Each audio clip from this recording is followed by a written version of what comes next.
Hey guys, Wellington here, doing a quick contest entry to WereWolfMcCann's contest.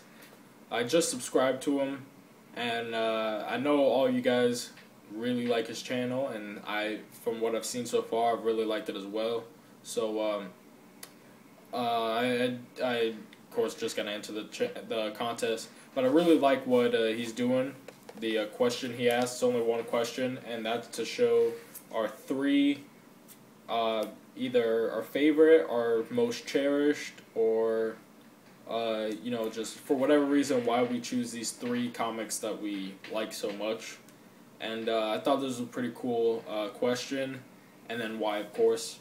And so I've got three, and it's nothing new. It's all the same stuff that I always pick, and I always give an explanation of, but I really love these. By the way, there's going to be, just quick before I get into it, there's going to be two videos on my channels today, this one, and then I'm going to be doing my regular Monday free digital comic review, so that's going to be coming up right after this. But anyways, I'm going to go kind of in year order, and this is going back to the 80s, and this is Daredevil issue 191. I've talked about this in the past. This is, of course, the issue where Daredevil plays Russian roulette with Bullseye. And it's not really because of that why I put this in my three cherished comics. Or really just three stories that I really like is what I picked.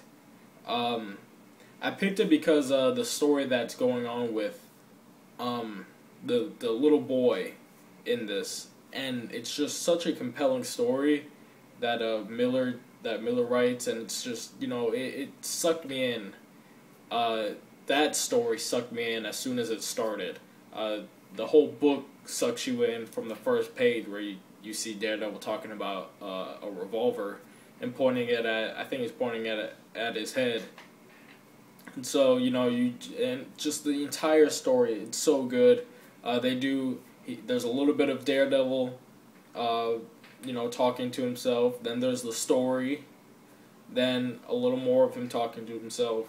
And then a retelling of his origin. And then at the end of this, this realization that comes over Daredevil that is just so good. And it's very fitting for the character. And it's just very fitting for a hero in general. And so I put Daredevil issue 191 on my list. Second thing on my list, and I always talk about this when I'm talking about my favorite comics, because it's such a good story, and it's great art from the inside out, because the cover is absolutely amazing, and this is Venom issue number 9. If you guys haven't been able to pick this up, I suggest trying to as hard as you can, because it is a great story, and it's a one-shot, so you can get into it and understand what's going on pretty much. As long as you... Actually, not even. It happens right after Spider Island. And it's just a one-shot story that is just so good. And it's about Venom, Flash Thompson. He's just dealt with this whole Spider Island thing. And then this one, low-time criminal tries to do this hijacking thing in a huge tank, and Venom tries to stop him, and then Venom comes, he comes to face the fact that, he's not as good of a superhero as he would like to be, and the way he gets to that is just really bad, and what happens after this is just what you would expect a human, like how you would expect a human to react to what they've just seen. And it's so good, and the art is great, and it's treated very seriously as it should be. So Venom issue number 9 is also on my list. And this, and probably in the next issue to come out, I could probably say that one comes on this list, because honestly every book of this that comes out is better than the last. And that's Daredevil issue number 24, the most recent one. And the book, I would say issue 23 is better until it gets, there's this one line in this book makes it, for me, makes this one better than issue 23. And that's when, Daredevil and Hank Pym, they beat up the attack dogs and stuff, and they're getting rid of them.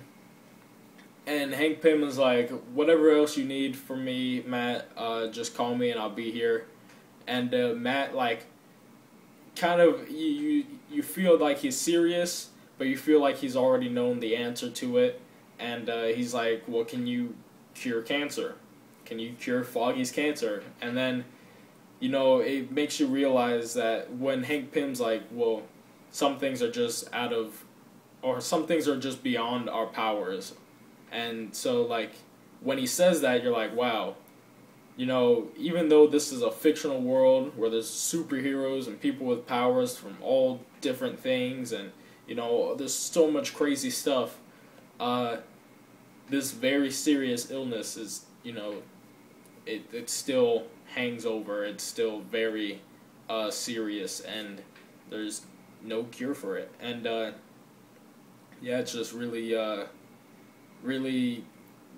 great way of making it a real story that Mark Waid does, and it's awesome. So that's why Daredevil issue 24 gets on my list. So those are my 3 books that I put, and I'm not going to ramble on in this video, so,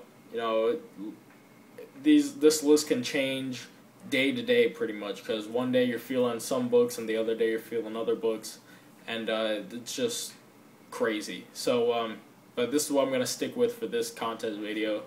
Good luck to everybody out there participating in the contest. Thanks to WereWolfMcCann for putting together the contest. This is a really generous thing that he's doing, that a lot of you guys have done, and it's just really nice, and it's really cool, and it brings the community closer together. And so that's all I have to say about that. And I'm Wellington. Make sure you guys check out my free digital comic review coming up a little later, and I'll see you guys there.